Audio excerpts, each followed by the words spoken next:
Our scripture reading for today is found in Luke chapter 7, verses 1 through 10. When Jesus had finished saying all this to the people who were listening, he entered Capernaum.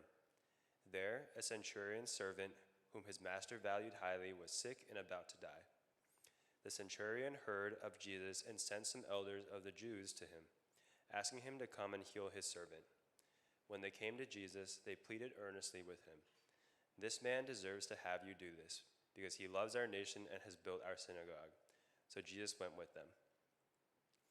He was not far from the house when the centurion sent friends to say to him, "Lord, don't trouble yourself, for I do not deserve to have you come under my roof. That is why I did not even consider myself worthy to come to you. But say the word, and my servant will be healed. For I myself am a man under authority, with soldiers under me. I tell this one, go, and he goes, and that one, come, and he comes. I say to my servant, do this, and he does it." When Jesus heard this, he was amazed at him, and turning to the crowd following him, he said, "I tell you, I have not found such great faith even in Israel." Then the men who had been sent returned to the house and found the servant well. This is the word of the Lord. Please be seated. All right. Hey, good morning, everyone. Welcome to Hope. My name is Drew. I'm one of the pastors here. We are delighted to have you, and we hope that you're rooting for anyone but the Patriots tonight. So, wow, look at that. We are definitely in New York, as well as around the country. I'm sure people are rooting for anyone but the Patriots. So that's the Seahawks. Is that right? Is that right, Jay? Yes. Hey, we're so delighted that you've joined us here today. Many of you know that we've actually been in a message series in the Gospel of Luke, which is a historical account of the person of Jesus. And we've been calling this whole kind of account the author. Really, an author and authority have really the same root, and nothing like kind of this word of author or authority. And really the Gospel of Luke, which is this historical account of the person of Jesus, really recounts how unique of a person Jesus was, especially as someone with a unique kind of authority. Now, again, this is a historical account that's been documented by this person named Luke, who's a doctor as well as a historian. And so he talks about these very specific kind of episodes in Jesus' life, recollected by the different followers of Jesus. And today we look at a passage that really talks about this very theme of authority, or kind of this word of who has authority, who has power. And as we look at this theme, though, especially in this story, I want to just take a quick step back, because last week, Yukon actually preached a tremendous message about what really the heart of the Gospel of Luke is about. It really gets at various themes that Luke, as a writer, would continue to underscore and highlight, especially as it relates to the life of Jesus. So, check this out. Last week, this was the passage from Luke chapter 6 that was talked about in one of Jesus' primary teachings. Now, notice what's emphasized here. It says, looking at his disciples, this is what Jesus said, "Blessed are you who are poor." That literally is poor. "For yours is the kingdom of God. Blessed are you who hunger now, for you will be satisfied. Blessed are you who weep now, for you will laugh. Blessed are you when people hate you, when they exclude you and insult you and reject your name as evil because of the Son of Man. Rejoice in that day and leap for joy, because great is your reward in heaven. For that is how their ancestors treated the prophets." Now, notice how topsy-turvy these words are, because much like today's world, as well as in the ancient world, how subversive this teaching is. Jesus is basically calling out, and he's saying, like, listen, the people who conventionally, you and I, whether in the ancient world or even today, we would say the people who are blessed are the wealthy, the popular, the influential, the beautiful. But here Jesus is, and he's turning everything upside down. He's starting to define, wait, do you want to know who really is blessed? Blessed are the poor. Blessed are the weeping. Blessed are those who are under oppression. Blessed are those who are hungry now. Like, he's talking in all of these subversive ways of who truly is blessed. Now, this theme of who in the kingdom of God, it goes against all the conventional ways of the world, of who really is blessed and who is not. Look at how Jesus continues. And again, this is simply repeating what Yukon preached about last week. Look what it says. "Woe to you who are rich." High five your neighbor and say, "Woe to you who are rich." Woe to you, but please, you can give to Hope Church NYC, download the church. for you have already received your comfort. Woe to you who are well fed now. High five your neighbor. Say, woe to you who are well fed now. This feels a little weird to be doing this. For you will go hungry. Woe to you who laugh now. High five your neighbor. Say, woe to you who laugh now. For you will mourn and weep. Woe to you when everyone speaks well of you. High five your neighbor. Say, woe to you when everyone speaks well of you. For that is how their ancestors treated the false prophets. Now, do you see Jesus, again, he's upending the conventional ways we think about things, about who is blessed and who needs to be warned. And he does this because the more we live life, and perhaps those of you who have lived long enough through all the ups and downs, the joys, the sorrows, the pain, the difficulty, you know that life is not so cookie cutter as you and I might think. And this is where Jesus, when he says, if you really want to find your life, you know what you have to do? You have to lose it. And when you thought you found your life, when you thought you've reached the pinnacle of whatever, career, success, relational status, joy, happiness, he's actually like, that's when you've probably lost it. And isn't it true that life begins to feel that way? Especially the older we get, we realize that life is full of joys and sorrows, and how do we make sense of all of it? And Jesus here, he's upending the ways that we think about life. Now, this just continues a theme that Jesus would bring about throughout the Gospel of Luke. A few weeks ago, you'll remember this passage where Jesus, he stands up in Nazareth in a synagogue, and he quotes from the prophet Isaiah. Look at what he says. The Spirit of the Lord is on me because he has anointed me to proclaim good news to the poor. Again, he's upending who really is blessed, who has good news. And he talks about, he has sent me to proclaim freedom for the prisoners, recovery of sight for the blind, to set the oppressed free, to proclaim the year of the Lord's favor. Again, this is hearkening back to the book of Leviticus, the year of Jubilee, this idea that God has a disproportionate heart for the margins, for the poor, for the oppressed, for the widows, for those who know what it's like to be hungry. Now, this theme, it comes up again and again. Now, if you're not a Christian here, I want to welcome you to church. I just want you to know something. The Christian religion, especially expressed in the person of Jesus, who speaks repeatedly, he repeatedly talks about God's special concern for the poor, the marginalized, the hungry, the oppressed. This is why throughout the history of Christian thought, the history of the world, some of the movements that would actually spur on radical change for those who are marginalized. For instance, this month being Black History Month. The whole movement of Black history, especially the ways of oppression that have been propagated in this nation, so many of the movements towards civil rights were actually birthed out of the church.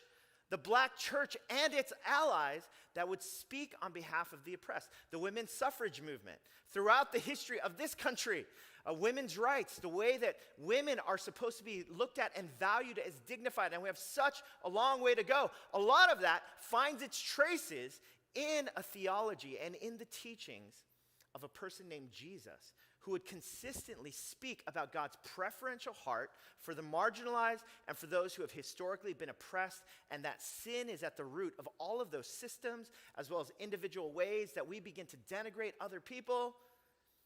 Now, it all traces back to the Gospel of Luke, continually talks about God's care for the poor, the marginalized, the oppressed, the widowed, the hurting, the exiled.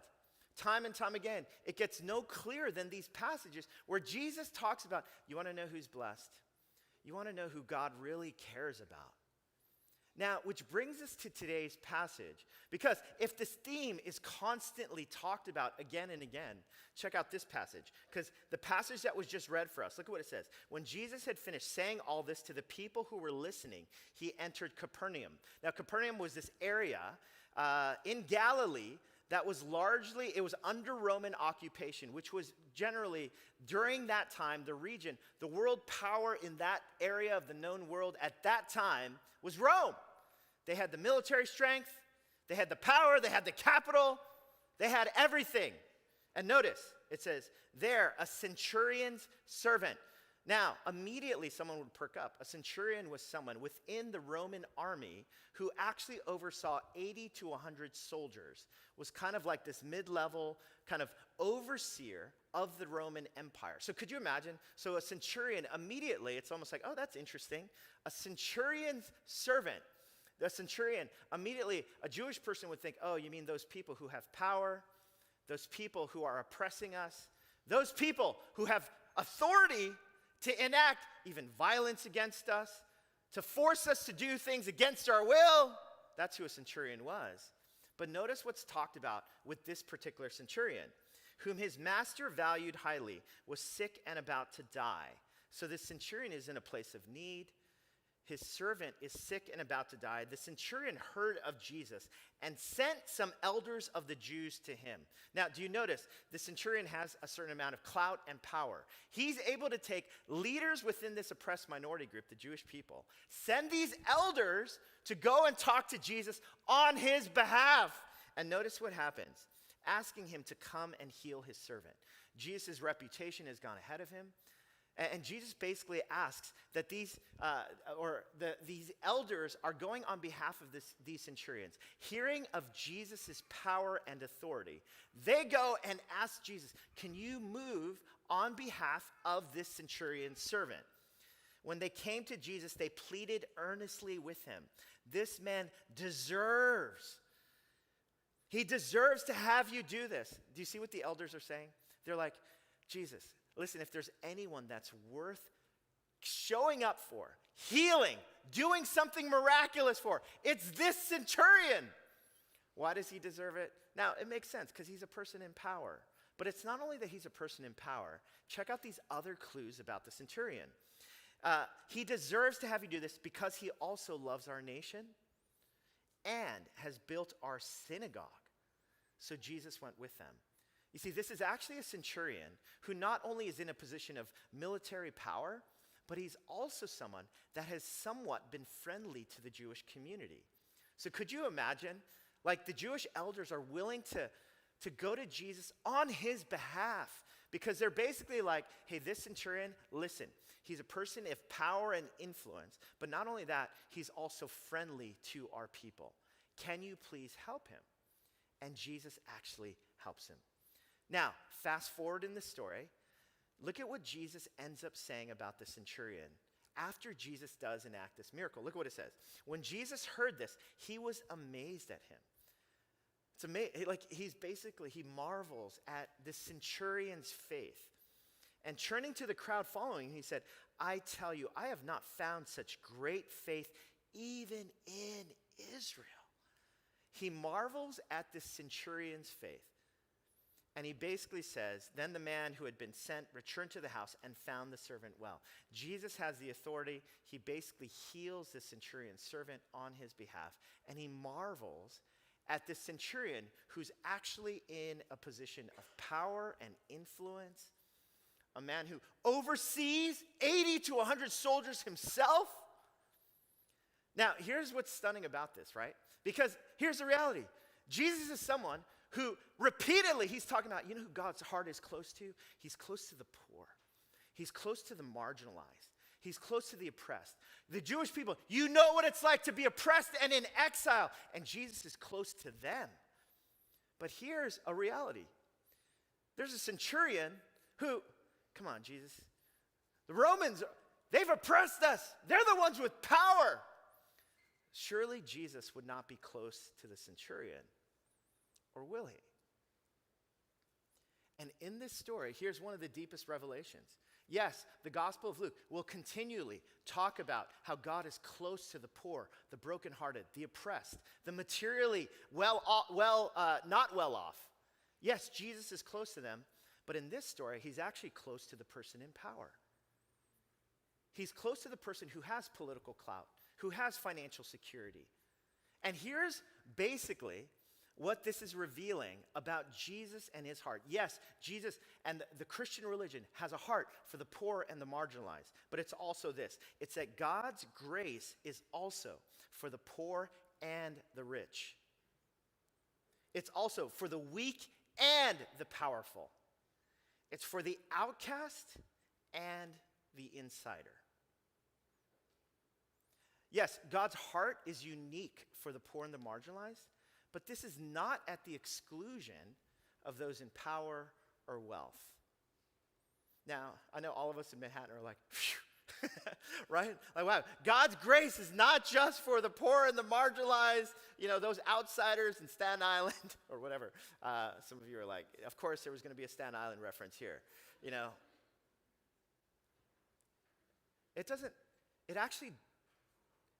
Yes, God's heart is for the marginalized, which was so unique, especially in the ancient world, and is so unique today, isn't it?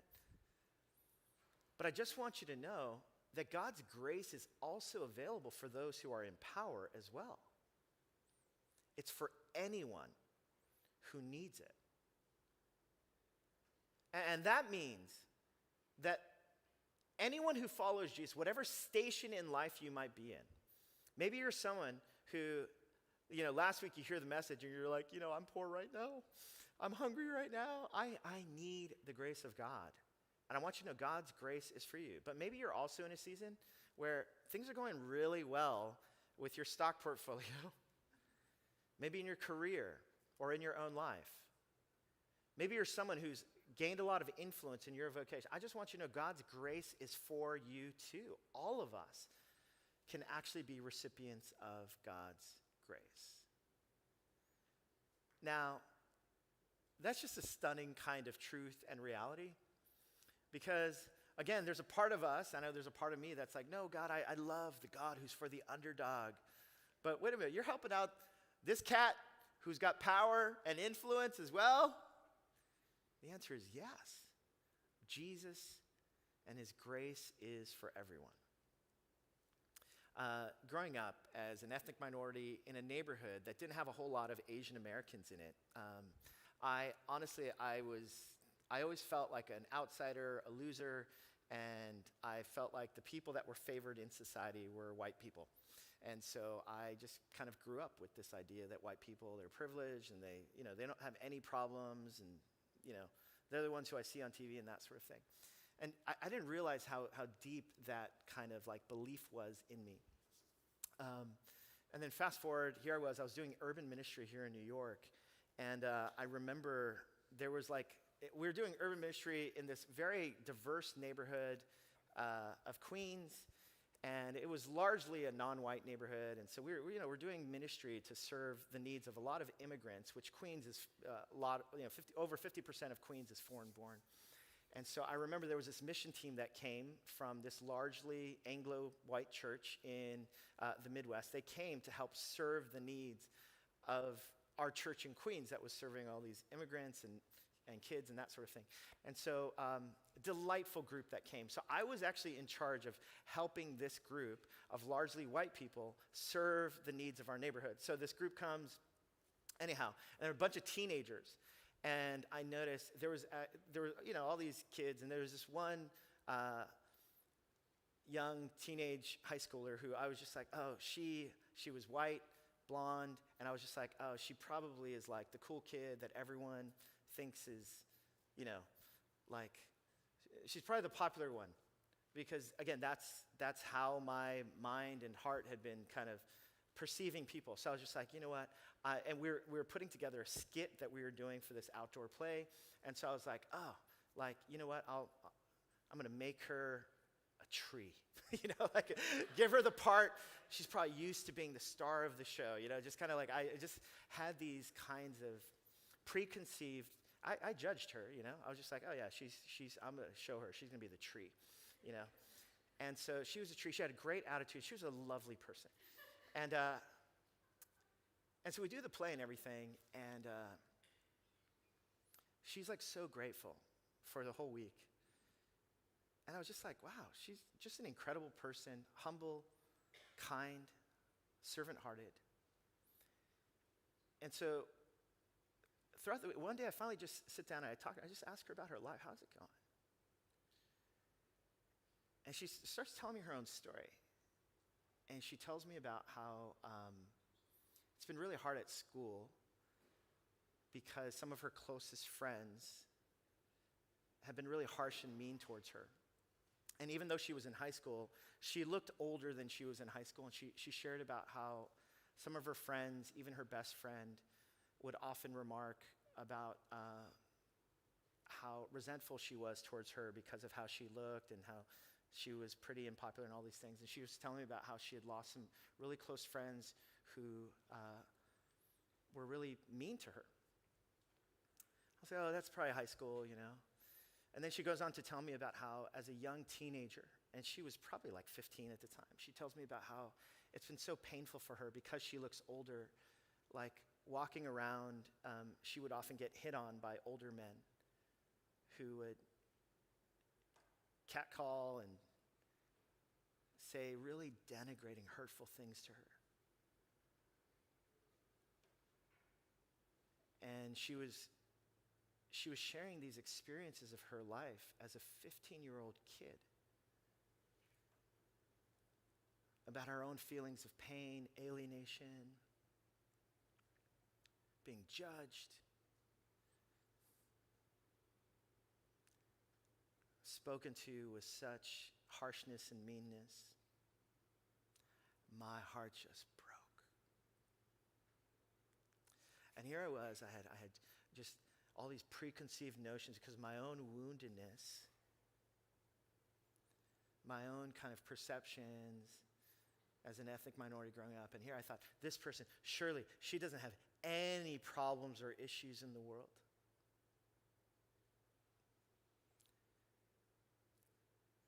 And yet she confided just a small glimpse of what it was like to be in her own world. And my heart broke for her.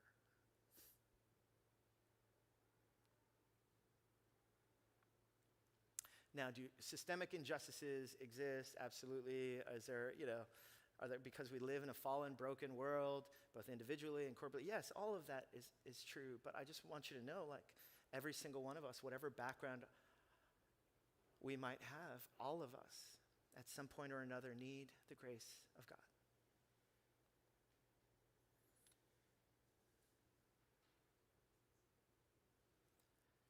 I remember talking to someone who's come across a lot of wealth in their own kind of life and journey. It's amazing. It's like, this is what everyone would want, to be wealthy. And they were telling me about how suspicious they are nowadays of people, how lonely it is. They're constantly being asked for money and not knowing whether people really want to hang out with them and be with them and get to know them because of who they are, but because they're wealthy and people know it.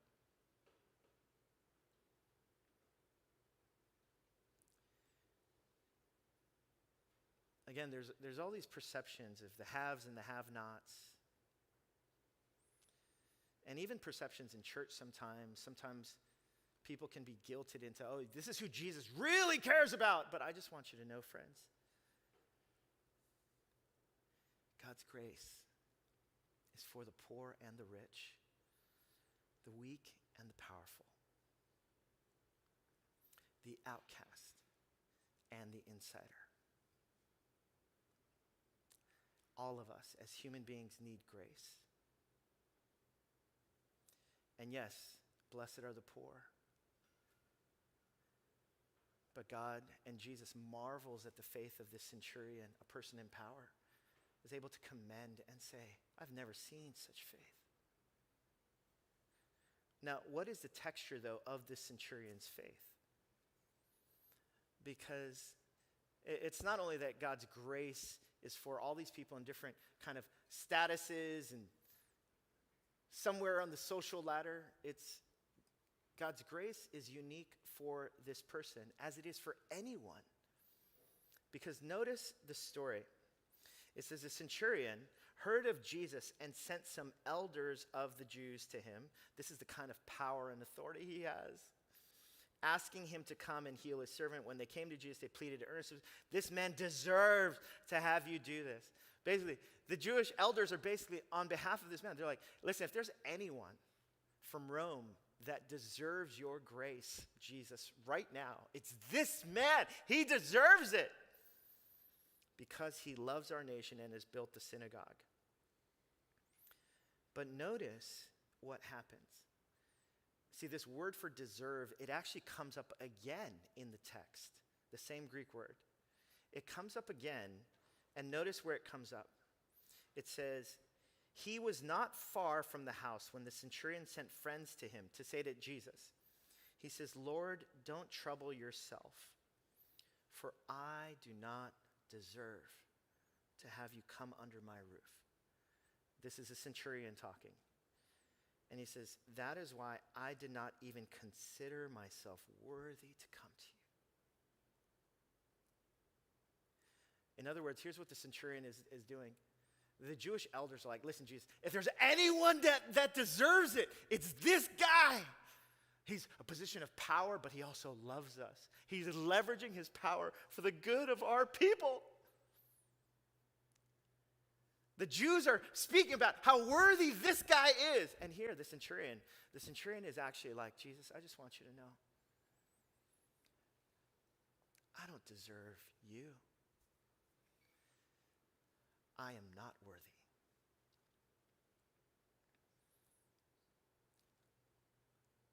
I don't deserve anything.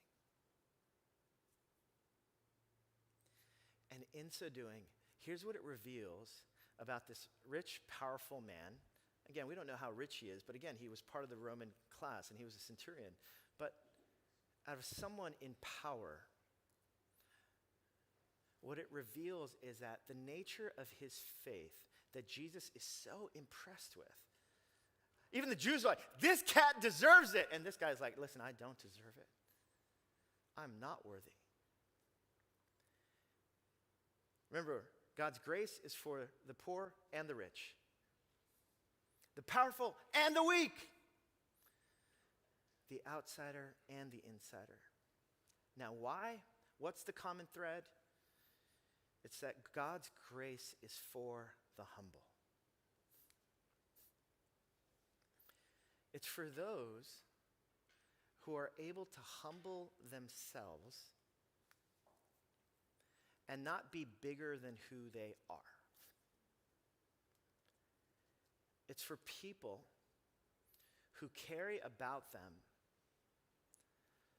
humility. The word humility and humble come from the same root, humus, which is basically close to the ground. There's a groundedness that the centurion has. He's able to recognize, yes, I'm a person in authority, but I recognize someone who has more authority than me. That's Jesus. And this is why he's able to say, listen, all these people that say I deserve it, listen, Jesus, I don't deserve it. There's a humility that he carries that belies the position that he's in. And it reveals that God's grace, no matter what station of life you might be, God's grace is for the humble. You know what's interesting is this whole principle of humility, it's actually something that even today, even secular society and the non-Christian world can recognize what a great value humility is. Because there's a book by Jim Collins, business management guru, called Good to Great, where he talks about how companies that actually have reached the threshold of greatness and what that looks like. What are some of the uniquenesses as he studied various companies that have overperformed and done incredibly well in their market share, in their performance and profit, loss, whatever, all that stuff. And in his book, Good to Great, he outlines some of the values that exist within these companies. One of the things that he points out is that one of the characteristics of a level 5 leader, someone who's has a disproportionate amount of power and influence to actually create great companies, not just good companies, outstanding companies that would change the world, is this value of humility. Now, humble people aren't people, he recounts, that it's not people that are basically doormats. It's people that have a tenacious leadership quality, a willingness to lead through hard times. But the constant thing that people would say about these leaders is that they actually exhibit a certain kind of groundedness. A humility is the word that's used. Isn't that interesting? Even in the business world, there's something about humble leaders, about humble people that go a long way. God's grace is for the humble. One of the things I love about Alcoholics Anonymous, which I reference quite a bit, Alcoholics Anonymous, of course, the 12-step movement that was birthed out of Christian principles, these 12 steps that have helped millions of people get sober and stay connected to community. If you've ever been to a 12-step movement, one of the things I love about it is that there's people from Wall Street, business leaders, finance leaders, to people who walk in off the street, who are coming from the shelter nearby, and we're all seated around a circle. And one of the beautiful things is that everyone, we go around the room and we basically share, hi, my name is Drew, and I'm an alcoholic. And everyone says, hi, Drew. Now, what's so interesting is people will actually then share, if they're willing to, because everything's an invitation, it's not an imposition, but then people will end up sharing how long they've been sober. And so there might be someone who says, hi, my name is Drew, and I'm an alcoholic. Hi, Drew. Today I'm 30 years clean. Everyone's like 30 years clean. They'll celebrate that. And at the same time, someone else, the next person will share, hi, my name is Pete, and I'm an alcoholic. And hi, Pete, and like, hi, I'm 2 days sober, but I feel awfully tempted today. Now, what's interesting is someone might say, oh, the person who's 30 years clean, they don't need to say they're an alcoholic anymore. They've been 30 years clean. But see, the moment someone no longer is able to see their own frailty and humanity, and this is the power of it, the moment that I think that I'm bigger than my addiction, that I'm stronger, or I've got things all put together in my life, that's the moment. The moment I think I've found my life, that's the moment I've lost it. The moment I begin to think, oh, I've beat this thing on my own, that's the moment when I'm probably most susceptible to relapse again. And so this underlying theme throughout the 12-step movement is this theme of humility. What does it mean for us to be humble, dependent people?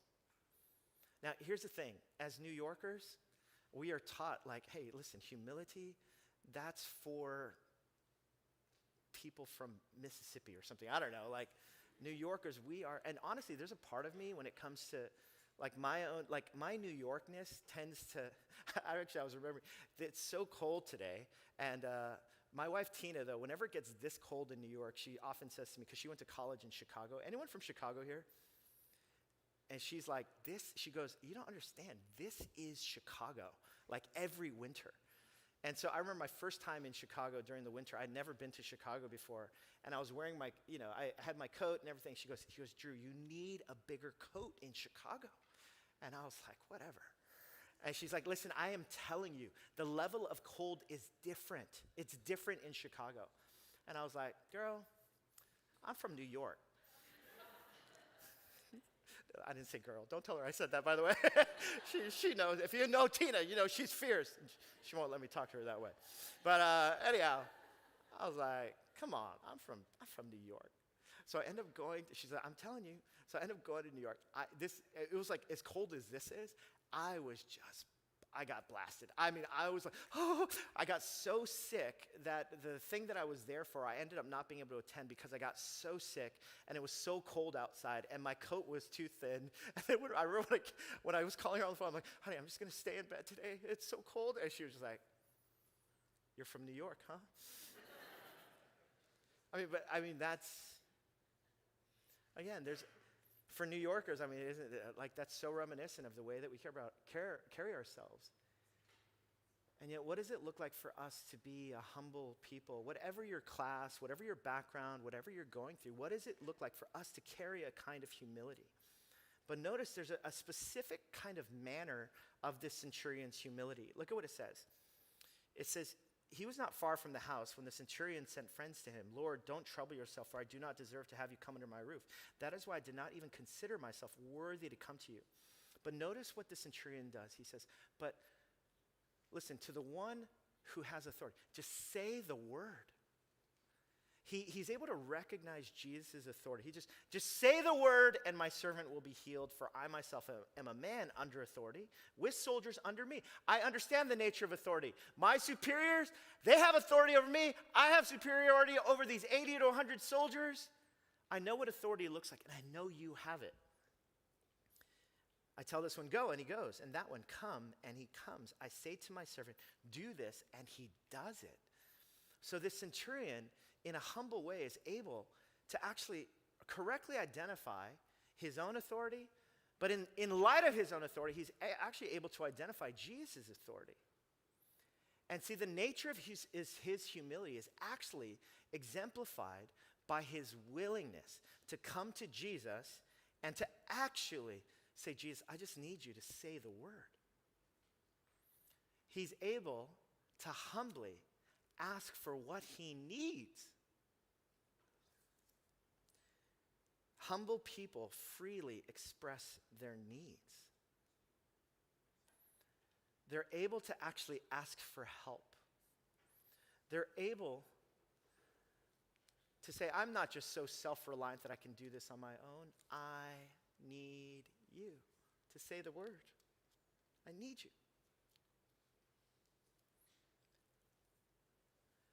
You know, one of the things I loved about New York when I first moved here was the fact that like one subway ride could take me anywhere in the city. And so honestly, like when I first moved here, I was like, what? I can get to the airport on my own for $2, you know, which was the cost of a Mesh card back then. But it was like one fare. Like I could from my apartment in Flushing that I share with 3 other guys, I could get all the way to JFK on my own. Now, of course, it would take 2 hours and all that stuff, but I didn't think about that. I was just like, and honestly, there was a part of me that's like, I love New York. I don't have to ask anyone for help or for a ride. I could just make it on my own. And again, feeding into that self-reliant New Yorker thing, and I realized about myself that I was the kind of person who had a hard time asking people for help. And I love that about the city was like, you know, this is the place where the people who don't need people's help, we can make and build our own lives on ourselves. So I was the kind of person where I would be carrying like 8 bags or something, you know, of groceries down the street. And like someone would be like, hey, you should get a cart, man. And I'm like, no, I got it. You know, someone would come and be like, oh, can I help you with that bag? No, I got this. And I'm like, oh no, this is uphill. You know, like I got a 4-floor walk up coming up. And again, I think there's something that feeds into our city and the culture of being self-reliant. But do you notice there's something about humility of people who are able to say, actually, I need help. And the kind of humility that the centurion exhibits, even though he's a person who's a centurion within the Roman army, he's actually able to ask for help.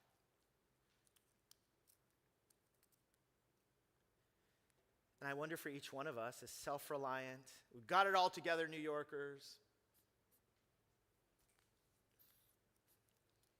I mean, isn't it true? Like, I was the type of guy when our kids were young, and I know there's folks with strollers here, like I would always be the guy who's like carrying the stroller, like struggling on my own, like when our kid was here, and like when our kid was a baby, like struggling, do you need help? I'm like, no, I got this. And I'm like, oh man, like, what am I doing?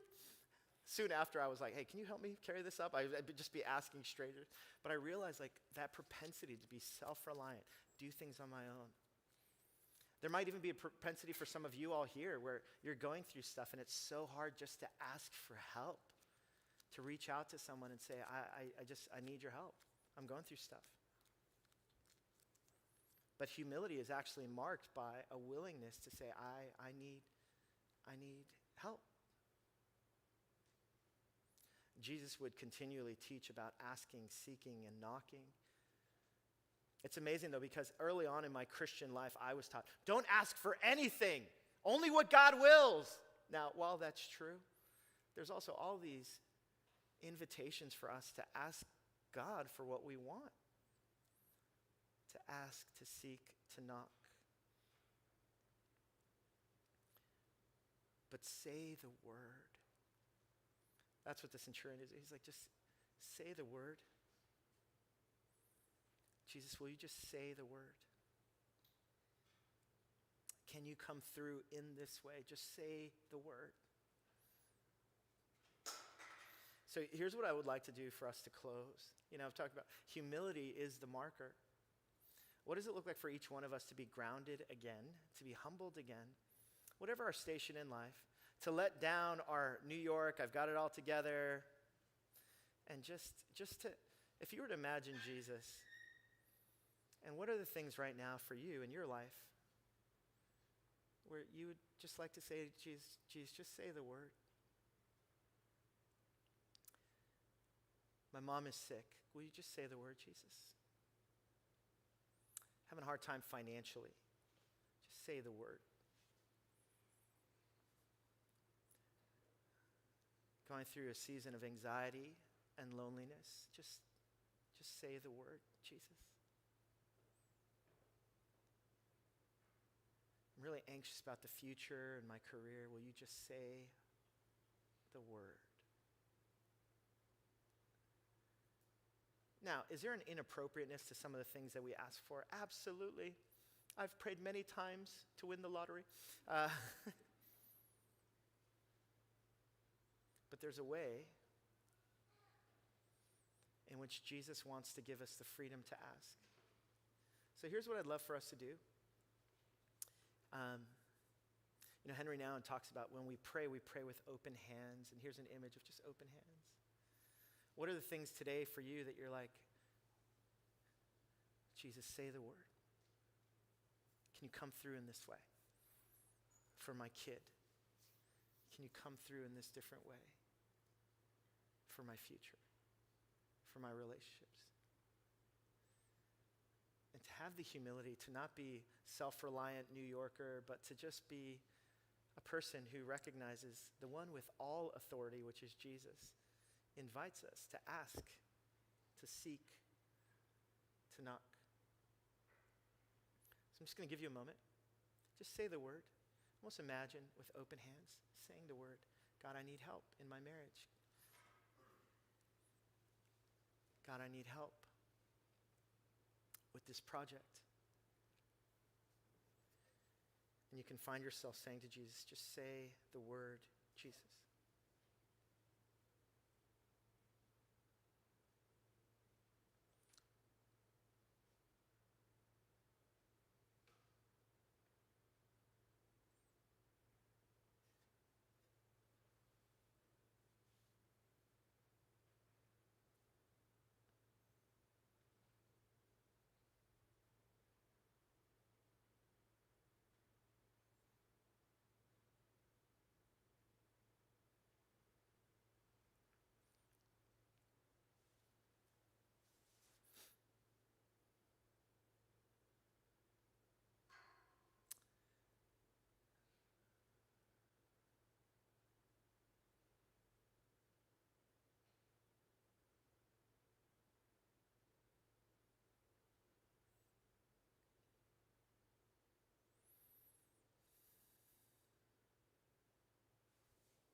Here's what I want to invite you to do. Now, this is an invitation, not an imposition. But I'd love for you, whatever that prayer was to Jesus, just say the word. I just want to invite you. Could you just turn to someone next to you and just share what you prayed for when it was just say the word. And if you prefer not to share, you can just say, I don't want to share with you. But if you're open to doing it, you can just share, this is what I prayed. And now I recognize if you're with strangers, honestly, it might be easier for you to share with that person. If you're probably with someone closer to you, it might be a little bit more difficult. But if you're just willing to just say this is what's on my heart, this is what I've been asking or seeking, just share it real quick with the person next to you. Just say, this is what I wanted Jesus to come through with, and there's nothing too embarrassing or weird. And gosh, Yen, obviously you all know Yen. She's such an unbelievable preacher and communicator, and she so seamlessly is able to invite these moments of interaction. And just pretend like Yen was asking you to do this and not me, all right? So yeah, we love having Yen preach here. So just for a moment, why don't you turn to someone and just share, what is it that you said? Say the word, all right?